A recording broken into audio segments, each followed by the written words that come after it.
नमस्कार, मैं हुसैन रिजवी और आप देख रहे हैं इंडिया टीवी में। और मेरे साथ स्टूडियो में हैं मेरी साथी मीनाक्षी जोशी। वेस्टर्न कंट्रीज में बैक टू बेसिक्स शुरू हो चुका है। लोग मॉडर्न लाइफ से अब परेशान होने लगे हैं। कंक्रीट और प्लास्टिक की दुनिया छोड़कर सेहत, हरियाली के नजदीक, प्रकृति के करीब आ रहे हैं। दरअसल मॉडर्न लाइफस्टाइल आए दिन हमारे सामने अलग अलग हेल्थ के चैलेंजेस पेश कर रही है। रोज नई नई बीमारियां आ रही हैं। ऐसी ही एक बीमारी है प्रोस्टेट एनलार्ज और प्रोस्टेट कैंसर की। ये बीमारी लोगों को बहुत परेशान करती है। खास तौर पर बढ़ती उम्र के लोगों को सबसे ज्यादा परेशान करती है। सबसे पहले आपको बताते हैं ये बीमारी आखिर होती क्या है। प्रोस्टेट ग्लैंड पुरुषों में पाया जाता है। कई वजहों से जब प्रोस्टेट ग्लैंड के भीतर के टिश्यूज बढ़ने लगते हैं तो ये एनलार्ज होकर यूरिन की फ्लो को रोक देता है, जिससे यूरिन ट्रैक्ट, ब्लैडर, किडनी में प्रॉब्लम हो जाती है। नॉर्मली प्रोस्टेट का वेट 20 ग्राम्स होना चाहिए, लेकिन तमाम वजहों से ये 50 ग्राम तक बढ़ जाता है और तब शुरू होती है प्रोस्टेट से जुड़ी हुई परेशानियां, बीमारियां। आप सुनकर हैरान होंगे, अमूमन 80 साल के बाद 90% पुरुषों को प्रोस्टेट की प्रॉब्लम होती है, लेकिन अब 40 साल के लोग भी इससे इफेक्टेड होने लगे हैं। और इसकी सबसे बड़ी वजह है खराब लाइफस्टाइल। कई बार इसकी वजह जेनेटिक भी होती है। हुसैन, मीनाक्षी, अगर परेशानी है हेल्थ से जुड़ी हुई या कोई और बात है तो उससे बचने के बहुत सारे उपाय भी हैं।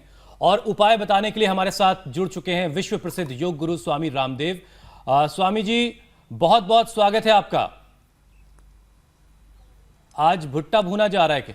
बहुत बहुत प्रणाम आपको भी हुसैन भाई, मीनाक्षी जी आपको भी। और आज ये भुट्टे जो है इसको खाने से और इसके जो रेशे हैं उसका काढ़ा पीने से जबरदस्त लाभ होता है किडनी की बीमारी में। इसलिए आज स्वामी जी हम कई तरह का उपचार एक साथ बताने वाले हैं। स्वामी जी, अब अगर मैं कहूंगी मुझे भुट्टा भी पसंद है तो आप लोग मजाक उड़ा देंगे। भुट्टा होता है जब इसको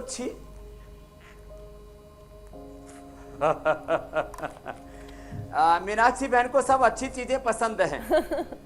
इस भुट्टे को जब ऐसे खोलते हैं तो इसके अंदर से देखो ये रेशे निकलते हैं। ये जो रेशे हैं, इन रेशों को इकट्ठा करके और फिर उनको पानी में पकाते हैं तो ये काढ़ा पकता रहेगा और भुट्टे भी सिकते रहेंगे। हम अपना काम करेंगे।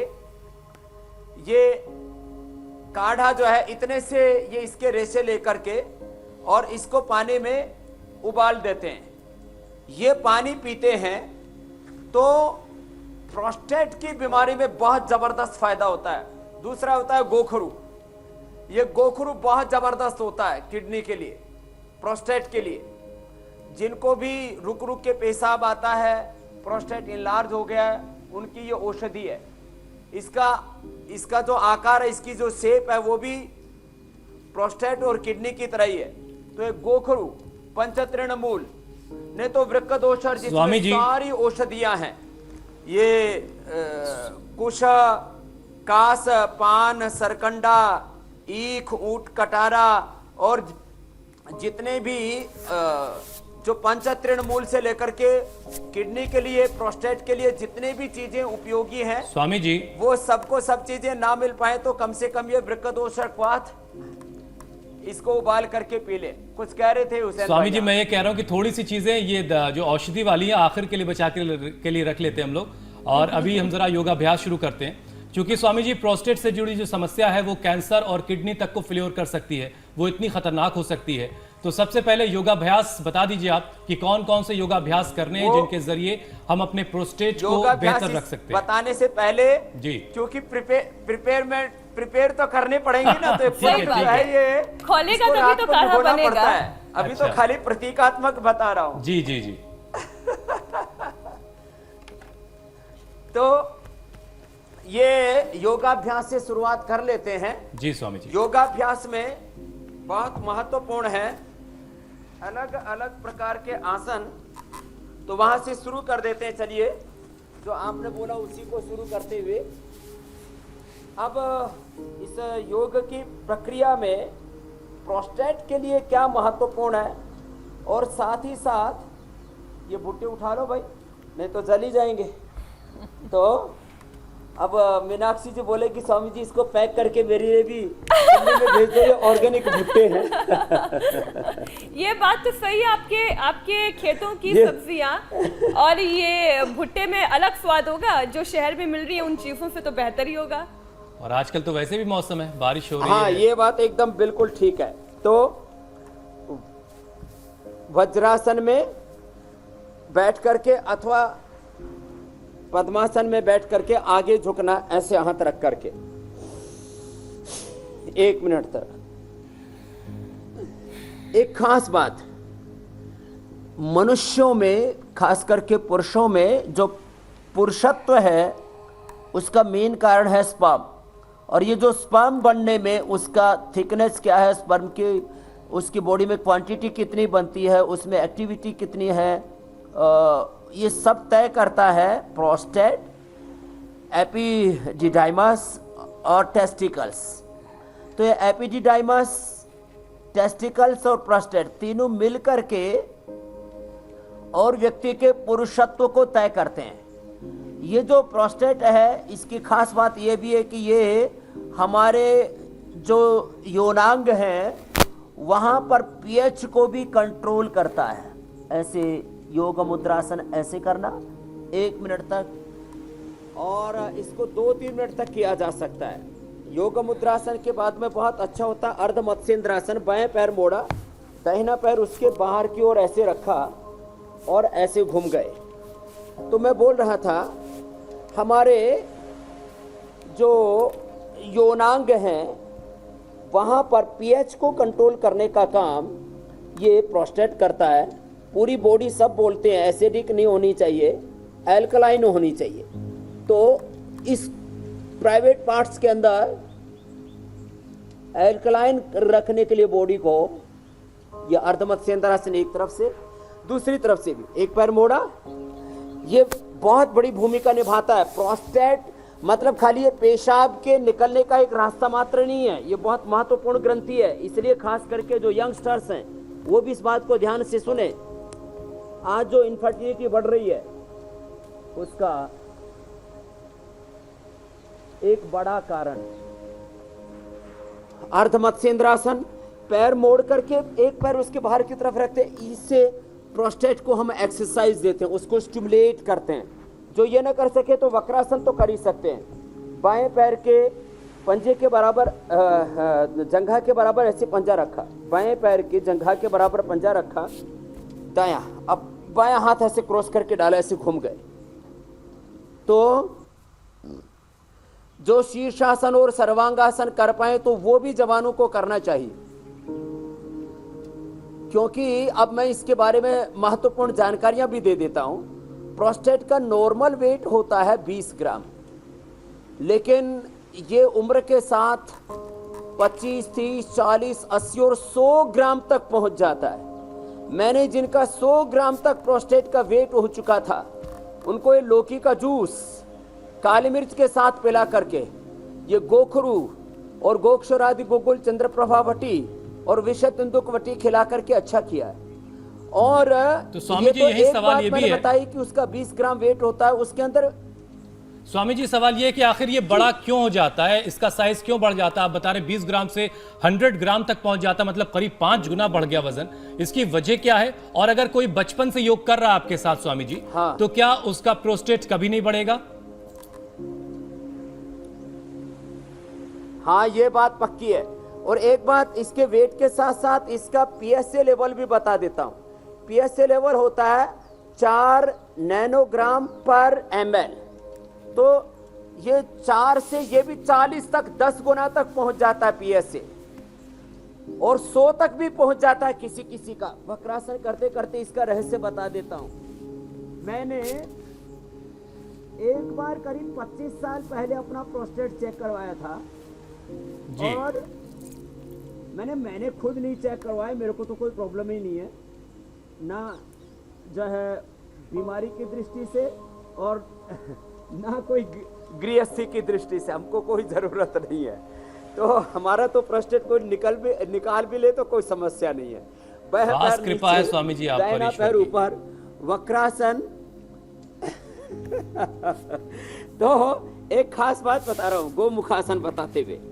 ये जो एक्सरसाइज है, मंडूकासन है, चाहे योग मुद्रासन है, अर्धमत सेंद्रासन है, वक्रासन है, गोमुखासन, ये करते हुए मैंने अभी जो एक सतीश चंद्रा जी, एक बड़े अच्छे यहाँ पर जो पैथोलॉजी में काम करने वाले, उनका लड़का जो है वो जवान होकर के आ गया। पहले एक बार उन्होंने, उनके पिता ने, फिर उसके पुत्र ने, वो डॉक्टर होने के बाद मेरा प्रोस्टेट चेक किया तो मेरा वेट प्रोस्टेट का 18 ग्राम निकला।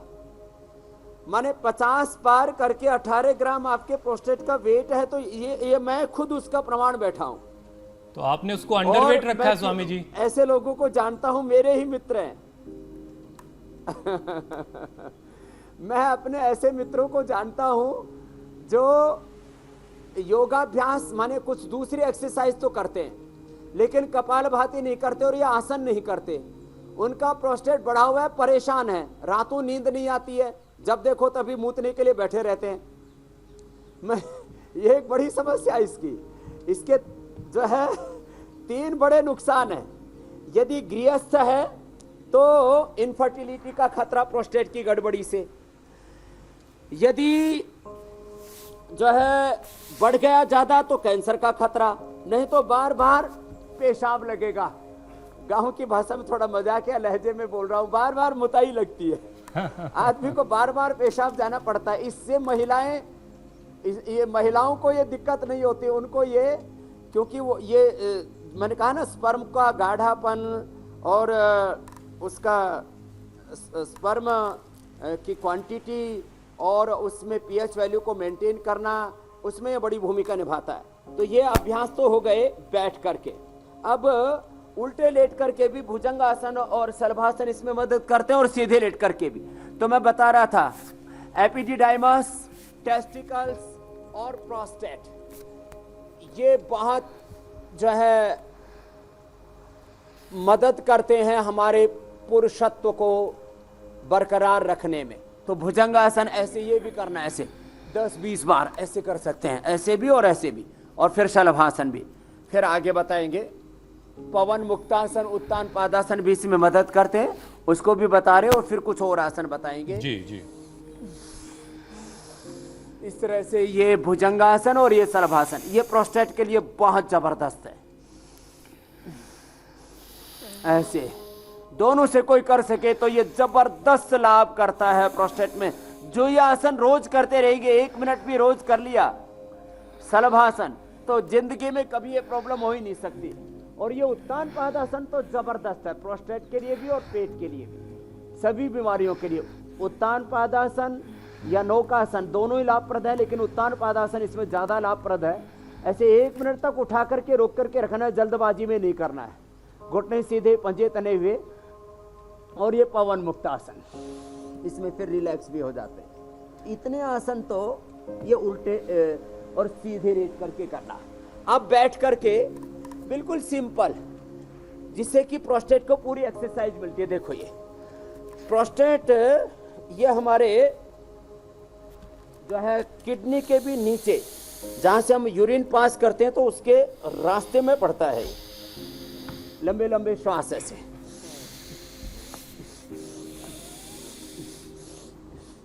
जननेंद्रिय के ऊपर होता है रास्ते में। तो ये ऐसे अभ्यास करने से ये 25-50 बार त्रिकोणासन और ये चक्की आसन, फिर पश्चिमोत्तान आसन, ये अभ्यास जरूर करने चाहिए जिनको भी प्रोस्टेट की प्रॉब्लम है। और इसमें कपालभाति प्राणायाम 99% लाभ कर देगा, जो कुछ भी आसन ना कर पाए। मैंने लोगों का प्रोस्टेट कैंसर तक ठीक किया खाली कपालभाति करवा करके। अनुलोम विलोम भी 10-15 मिनट कर ले, लेकिन कपालभाति फिर उसमें जबरदस्त, जो कोई आसन ना कर पाए। ऐसे ये चक्की आसन, पश्चिमोत्तान आसन, श्वास बाहर छोड़ करके पेट को अंदर खींचेंगे और आगे झुक जाएंगे, माथा घुटनों से लगाएंगे। इसको तो मीनाक्षी जी भी बहुत अच्छे से कर लेती हैं। तो एक आसन के ऐसे नहीं कि ये खाली प्रोस्टेट के लिए लाभ करते हैं, प्रोस्टेट के साथ साथ ये और भी बहुत से लाभ हैं इनके ऐसे। और जो कर सकें तो एक तो ये उत्थित पद्मासन, ऐसे पद्मासन में उठ गए, इसका प्रोस्टेट के ऊपर बहुत जबरदस्त असर आता है। 1 मिनट तक ऐसे रुकना है, 1 मिनट तक, थोड़ी देर तो रुक जाते हैं, ज्यादा रुकते हैं तो फिर हाथ पैर सब कांपने लगते हैं। ये उत्थित पद्मासन और मयूरासन। मयूरासन में तो ठीक प्रोस्टेट के करीब करीब नाभि दोनों ओर से ऐसे लग जाती है और फिर उठाते हैं ऐसे। स्वामी जी ये करना सबके बस की बात नहीं है, लेकिन धीरे धीरे लोग सीख लेंगे आपके साथ तभी तो अगर योग स्वामी जी करते रहेंगे। इसलिए कह तो रहे कह रहा हैं हूं कि कपाल भाती करिए। कपाल भाती करे। अच्छा स्वामी जी बहुत सारे सवाल आ रहे हैं, आप कपाल योग भाती कीजिए, आप भी वैसे कीजिए चक्की हुसैन चलाना भाई। भी मुश्किल हाँ नहीं है। चक्की तो बहुत आसान है ये। चक्की स्वामी जी चलाना भी सवाल मुश्किल बहुत नहीं सारे आ रहे हैं आपके लिए, हाँ। आप तो कुछ सवालों को आप शामिल कर कपाल लेते हैं भाती करते रहिए बैठे जी, बैठे। और आप योगाभ्यास करवाते रहिए। एक सवाल गौरव कर लीजिए। जी, एक सवाल गौरव छवि पूछ रहे हैं। आपने जैसा कि स्वामी जी बताया कि आमतौर से औसत वजन जो है प्रोस्टेट का वो 20 ग्राम होता है।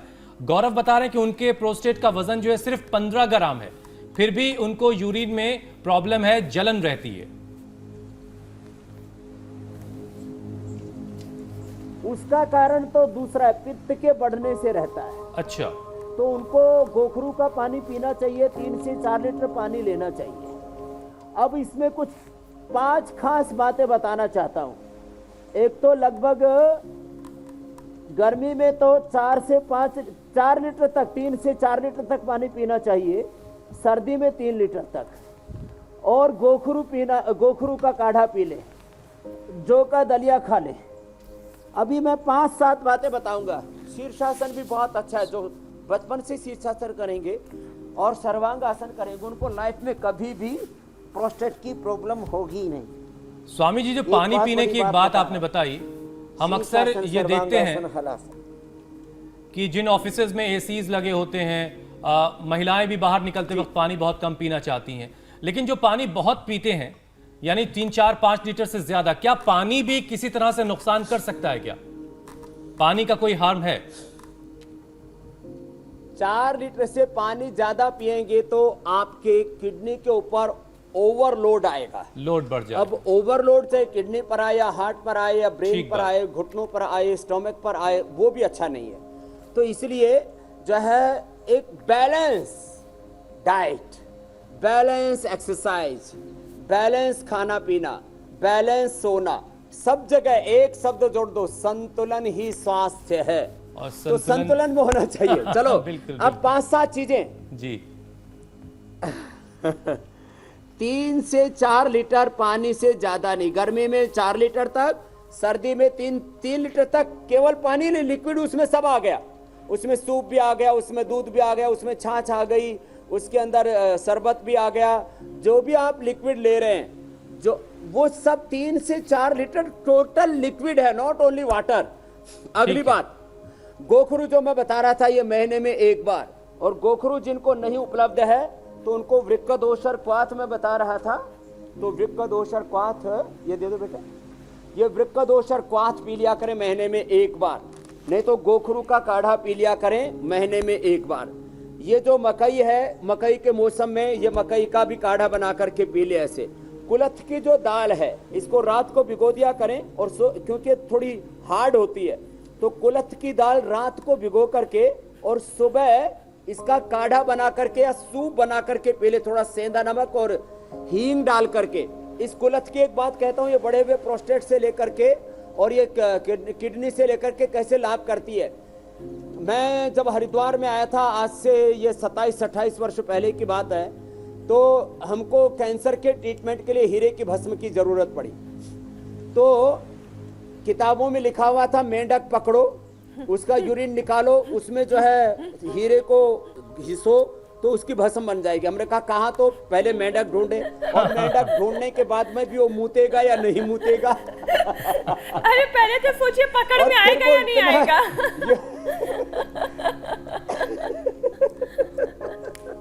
फिर मेरे का भाई बड़ा जबरदस्त काम हो गया। लेकिन स्वामी जी की पकड़ से कुछ भी बाहर नहीं है। गुरु कृपा से ये एक दिन ये नुस्खा हाथ में लगा कि कुलथ का काढ़ा बनाओ, थोड़ा सेंधा नमक और उसमें हींग डाल करके, उसमें मैं अपने आप का किया हुआ प्रयोग बता रहा हूँ, आज से 27-28 साल पहले का।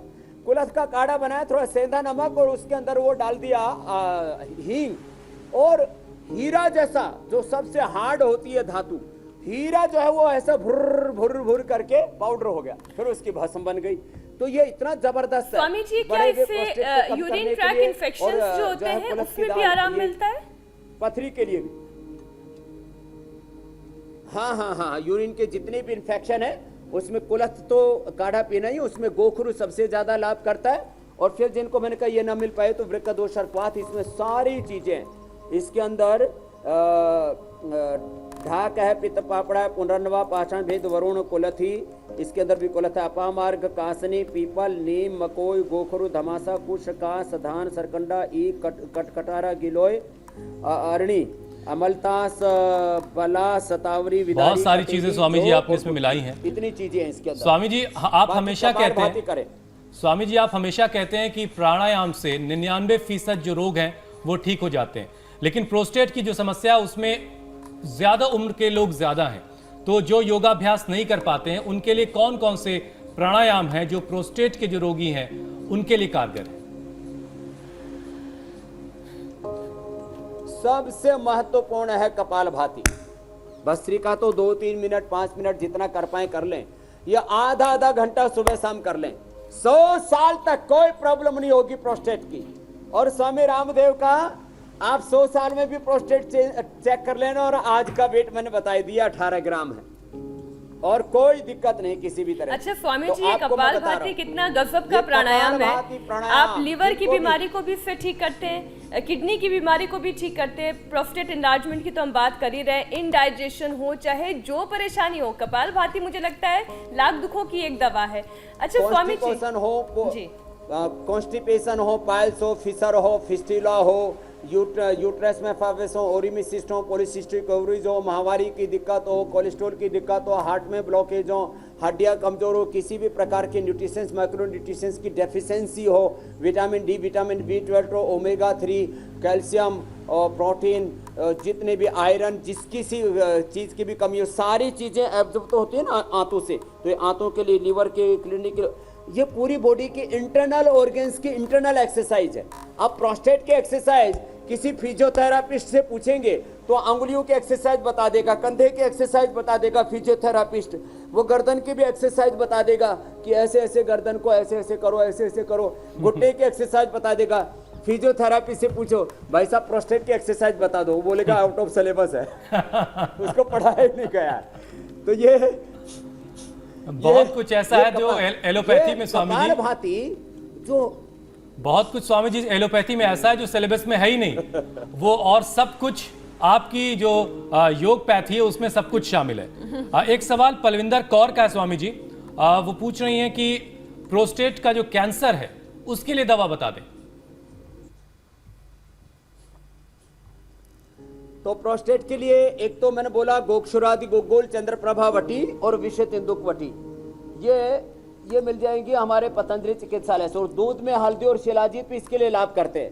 तो ये गोक्षुरादि गोगोल, ये चंद्रप्रभा वटी और ये विषय तेंदुक वटी, ये जबरदस्त लाभ करते हैं।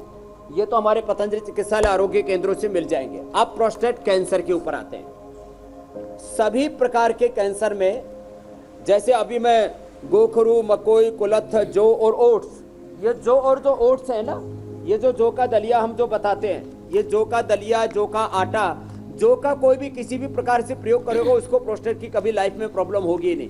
जो मकई खाएगा, और मकई का जो बाल हैं इनके भी जो है, बाबा जी के बाल किस काम आते हैं ये तो बाद में बताएंगे, लेकिन ये मकई के बाल जरूर काम में आते हैं तो ये ओट्स खा लिया करें, ये तो सामान्य रूप से बताएं। अब बहुत लंबे हो गए आपके बाल।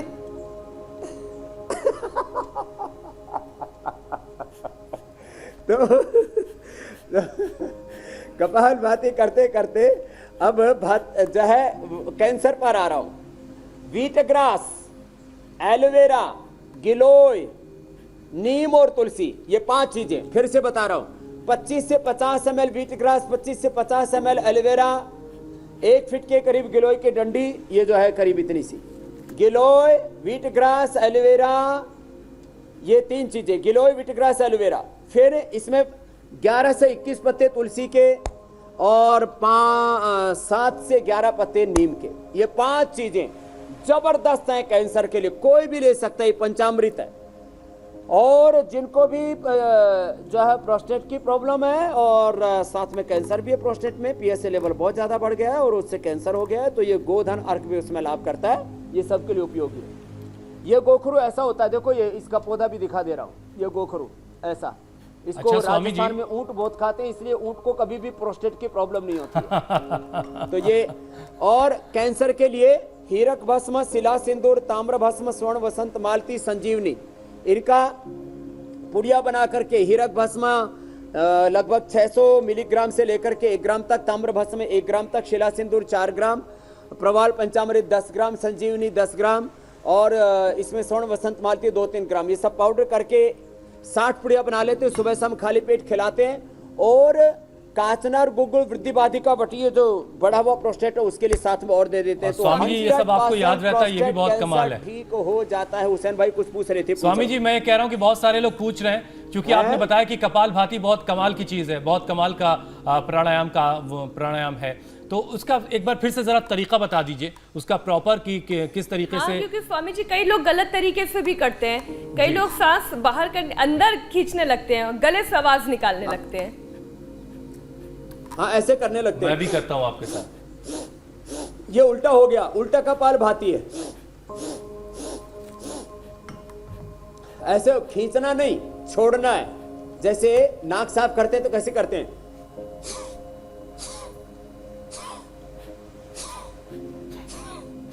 तो ऐसे तो नहीं करते ना, ऐसे तो पूरा नमकीन मसाला भीतर चला गया। तो कपालभाति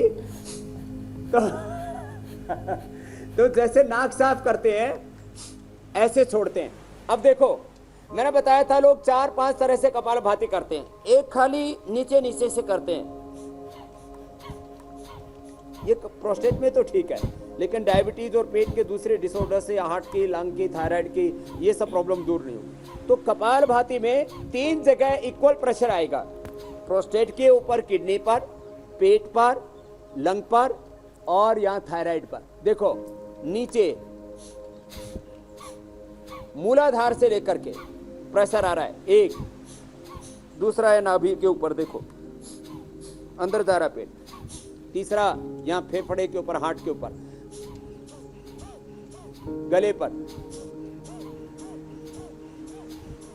तो इक्वल प्रेशर मूलाधार से लेकर के और विशुद्धि चक्र तक, मूलाधार, स्वादिष्ठान, मणिपुर, हृदय, विशुद्धि, 8 चक्र है ना, फिर आज्या है, फिर भ्रुकुटी और फिर सहस्रार। तो ये 5 चक्रों तक, मूलाधार, स्वादिष्ठान, मणिपुर, हृदय और विशुद्धि, 5 चक्रों तक बराबर प्रेशर आएगा। बाहर छोड़ेंगे ऐसे 1 सेकंड 1 बार, ये सेफ प्रैक्टिस है। तो 1 सेकंड में 1 बार ये सेफ प्रैक्टिस है। 1 मिनट में 1 मिनट में 2 बार ये जवानों वाली प्रैक्टिस है। और जो सुपर फास्ट करना चाहते हैं तो 1 मिनट में 200 बार तक कर सकते हैं। ऐसे देखो,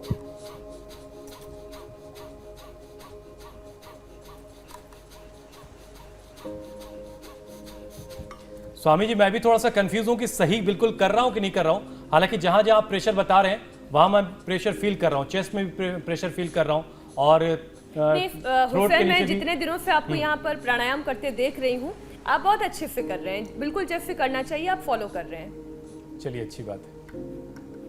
दूसरा अच्छे से स्वामी जी, मीनाक्षी ने सर्टिफिकेट दे दिया है, बस आपका सर्टिफिकेशन बाकी है। आपकी, हाँ, आपके हेडमास्टर नहीं यही है। जी जी जी जी।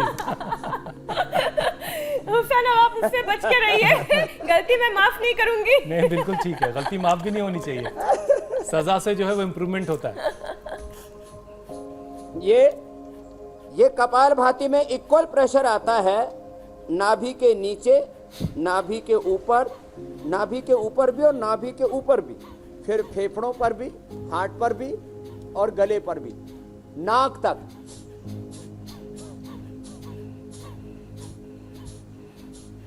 एक सेकंड में 1 बार वाला।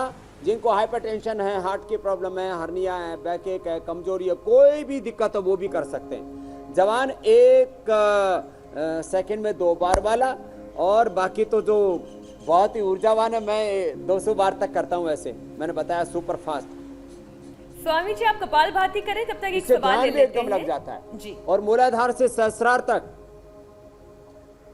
सवाल ले लो, और इससे अष्ट चक्र जागृत होते हैं, कुंडलिनी जागरण भी होता है, ऊर्ध्व रेता हो जाते हैं। बहुत बड़ी बात है, साधना में कुंडलिनी जागरण का बड़ा महत्व है। आप मीनाक्षी जी सवाल पूछ लो। जी, चंडीगढ़ से हमारे दर्शक मोहन सिंह का ये सवाल है।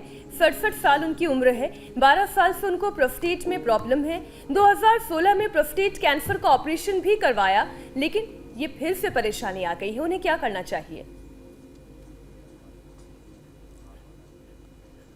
हाँ, ये एक बड़ी बात आपने पूछी। लोगों को बार बार ये परेशानी ना आए, इसलिए ऑपरेशन के भी 6 महीने बाद कपालभाति जरूर करें। चंद्र प्रभावटी गोक्षुरादि गोकुल जरूर लेते रहें। जिनको कोई भी प्रॉब्लम नहीं है तो भी महीने में एक बार गोखरू का या वृक्कदोषर क्वाथ का काढ़ा जरूर पीते रहें। कुछ ऐसी चीज़ें हैं जैसे, या मैंने कहा ये जोका दो, अभी मैंने आपको दलिया बताया था, जोका दलिया कम से कम सप्ताह में एक बार। ये ओट्स से औषधि है, ये ओट्स कम से कम ये दूध के साथ या पानी में उबाल करके, पानी में या दूध में ले। नमकीन ओट्स इतने ज़्यादा अच्छे नहीं होते, इसलिए प्लेन ओट्स सबसे ज़्यादा उपलब्ध कराते हैं। बाकी तो जो है ये टमाटो ओट्स और ये सब भी देते हैं लोग, टेस्ट के लिए थोड़ा ले लेते हैं। हाँ, वैसे जो है प्रोस्टेट के लिए टमाटर का जो सूप है वो भी अच्छा होता है, टमाटर खाना भी अच्छा होता है, लेकिन प्लेन ओट्स सबसे अच्छा होता है। तो ओट्स का दलिया या जौ का दलिया ये ज़रूर लिया करें, तो ये प्रॉब्लम जो बार बार होती है। और लौकी का जूस, अभी लौकी के जूस का भी वक्त आ गया है, तो लौकी का जूस, और इसको भी काली मिर्च के साथ, लौकी के जूस में करीब 5 काली मिर्च बनाएं और 5 तुलसी के पत्ते और 5 पुदीना के पत्ते और मिला दे तो बात ही क्या, टेस्टी भी बहुत हो जाएगा। तो ये प्रोस्टेट के लिए ये अद्भुत है। लौकी भी, ये एसिडिटी के लिए लौकी, ये कोलेस्ट्रॉल के लिए, या हाइपरटेंशन के लिए, या हार्ट की प्रॉब्लम के लिए, लो हीमोग्लोबिन के लिए, ओबेसिटी के लिए, स्किन के लिए, माइनर थैलीसीमिया भी कपालभाति और लौकी का जूस पीने से अच्छा हो जाता है। बाकी जो प्रोस्टेट के लिए जिनको होने के बाद में उसके आफ्टर इफेक्ट्स हैं, उसके लिए भी मैंने बता दिया है। हाँ, एक और बात बताना चाहता हूँ, फिर आपका कोई प्रश्न हो तो ले लेना। कोरोना जिन लोगों का होकर के ठीक हो चुका, उनके लंग के ऊपर इफेक्ट आ रहा है, उनके हार्ट के ऊपर इफेक्ट आ रहा है, उनको ब्रेन डिमेंशिया या अल्जाइमर या पार्किंसन या ब्रीदिंग प्रॉब्लम, और उनको स्ट्रेस एंजाइटी, ये तो हो ही रहा है। तो वो भी एक बात मैं कहना चाहता हूँ, जो हमने ये कोरोनिल, स्वासारी और अणु तेल जो बताया हुआ है, तो अणु तेल नाक में डालना 5-5 बूंद। जिनको अणु तेल नहीं उपलब्ध हो पाता तो कम से कम सरसों का तेल ही डाल ले, कच्चे खाने का।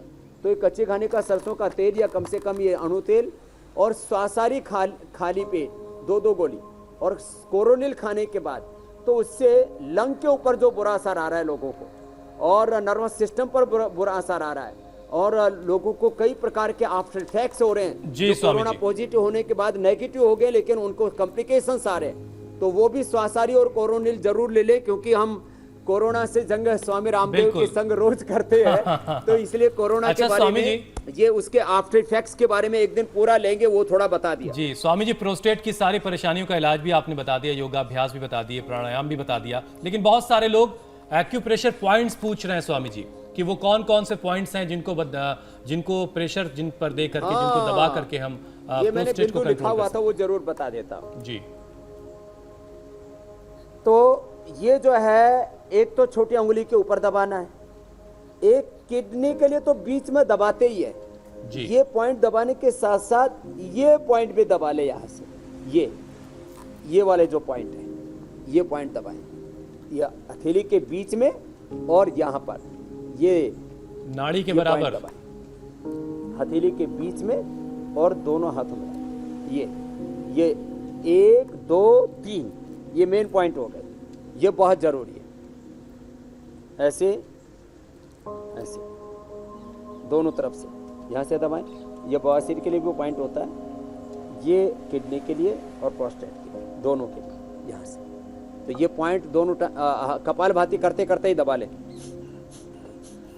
तो ये तो मल्टीटास्क हो गया स्वामी जी, कपालभाति भी हो रही है और प्रेशर पॉइंट भी हो गया। में भी हाँ हाँ, ऐसे यहाँ से और यहाँ से, और यहाँ पर भी इधर से, ये टखने के नीचे से यहाँ से दबा लें, ऐसे ऐसे। तो ये कपालभाति करते करते हो जाता है। देखो ये स्वामी जी, अब उस काढ़े की खबर ले लीजिए जो आपने शुरुआत में बना रहे थे।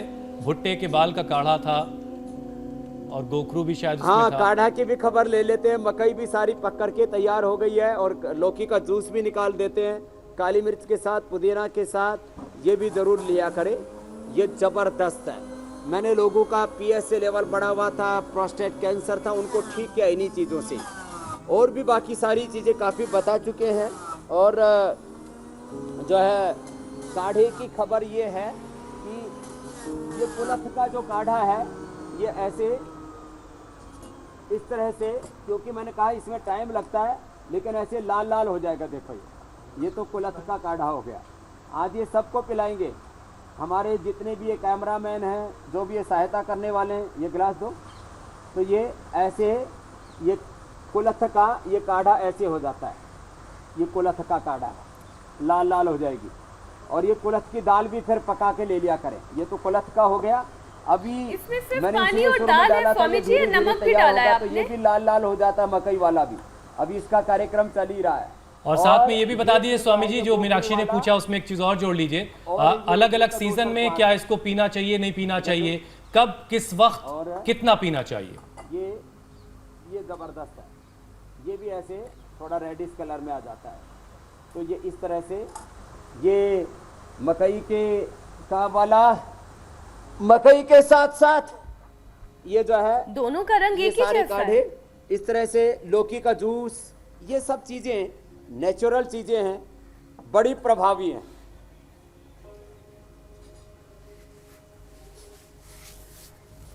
कुल्थ की दाल जो है वो पहाड़ों में हुसैन खूब खाई जाती है। अच्छा, ये इसको कई लोग पहाड़ी दाल भी कहते हैं। प्लेन्स में शायद इतनी नहीं खाई जाती, लेकिन पहाड़ों पे कुल्थ की दाल खूब खाई जाती है। स्वामी जी, हाँ जी जी जी, आप ठीक कह रहे हो मीनाक्षी जी। ये पहाड़ से ही मंगाई मैं। ये भुट्टे भी पहाड़ से मंगवाए। स्वामी जी, ये ये एक स्वादिष्ट तो थे। मैं जब देवप्रयाग से आ रहा था तब रास्ते में से लेके आ गया था। जी, मैं ये पूछ रही थी कि ये जो काढ़े हैं दिन में कितनी बार और किस समय पीने चाहिए, और क्या हर सीजन में पिया जा सकता है?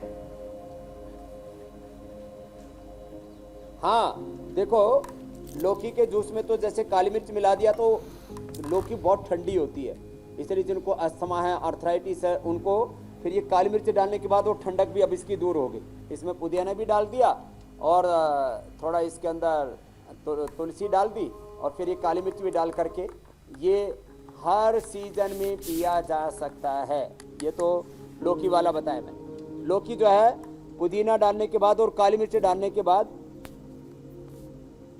ये तो बहुत टेस्टी हो गई है। फिर ये कुल्थ वाला थोड़ी गर्म होती है, तो ये भी हर सीजन में पिए जा सकती है। इतनी गर्म भी नहीं होती है। लोग क्या क्या गर्म चीजें खाते हैं, हाँ, मुर्गे खा जाते हैं, बकरे खा जाते हैं और सब जीव जंतु जो है घटक जाते हैं, तो उनके लिए क्या है कुल्थ की दाल। तो ये किसी चलिए, ये अच्छी बात है स्वामी जी और ये गोखरू तो वैसे ही ठंडा होता है। स्वामी जी, ये अच्छी बात है कि हर सीजन में इसका इस्तेमाल किया जा सकता है, ये बहुत अच्छी बात है। अब स्वामी जी जरा दर्शकों को बता देते हैं कि कल की आपकी क्लास में क्या खास होने वाला है। फर्स्ट स्टेज से थर्ड स्टेज तक कैसे लड़ें कैंसर की लड़ाई। कैंसर नहीं है लाइलाज, योग और आयुर्वेद में है कैंसर का पूरा इलाज। स्वामी रामदेव का यौगिक मंत्र जानलेवा कैंसर को करेगा क्योर। कल सुबह 7:57 पर जरूर जुड़िए स्वामी रामदेव के साथ। स्वामी जी, कोरोना के साथ साथ कैंसर तो बहुत पहले से हमें डराता ही रहा है। कल कैंसर को पूरी तरह से हराना है हमें। आज कौन सा पौधा लगा रहे हैं स्वामी जी आप? हाँ, कैंसर भी हराएंगे। अब पत्थर चटा लगा रहे हैं। देखो, ये पत्थर चटा इधर रखो। ये बड़ा पौधा ऐसे हो जाता है। ये भी प्रोस्टेट के लिए भी और किडनी के लिए भी बहुत अच्छा होता है। ये अपने घरों में लगा के रखें। तो नाम पत्थर तो चटा सुनने के से लग रहा है पत्थर को भी चाट जाए। गला दे पत्थर को भी। हाँ, पत्थर को भी गला दे, प्रोस्टेट को भी जो बढ़ा हुआ उसको ठीक कर दे। तो इसके बीच से बच्चे पैदा होते रहते हैं। इसको फैमिली प्लानिंग की कोई जरूरत नहीं है। तो ये ऐसे पत्थर चटा भी बता दिया है। लेकिन ऐसे हमें एक-एक टाइम की प्लानिंग करनी होती है स्वामी हर जी। दिन हम एक एक पौधा घर में लगाने के लिए बता रहे हैं। तो ये हर दिन एक नया पौधा लगा रहे। लोगों ने अपने घरों में ऐसे सैकड़ों जड़ी बूटियां एक एक करके लगाने शुरू कर दिए। 10, 20, 30 जड़ी बूटियां लोगों के जी। घरों में पहुंच गई हैं। और तो ये आज- भी एक हमारा अभियान चल रहा है कि लोग अपने गमलों में, अपने घर आंगन में, अपनी छतों पर ये लगा रहे हैं, ये अच्छी बात है। बिल्कुल, अब हर एक बालकनी में, घर की छत पर अब आज के बाद पत्थर चटा भी नजर आएगा। बहुत बहुत शुक्रिया स्वामी जी। नमस्ते नमस्ते। और पौधे तो लगी रहे हर घर में, योग तो बहुत पहले से घर घर पहुंच चुका है, क्योंकि योग के जरिए ही हम खुद को निरोगी रख सकते हैं।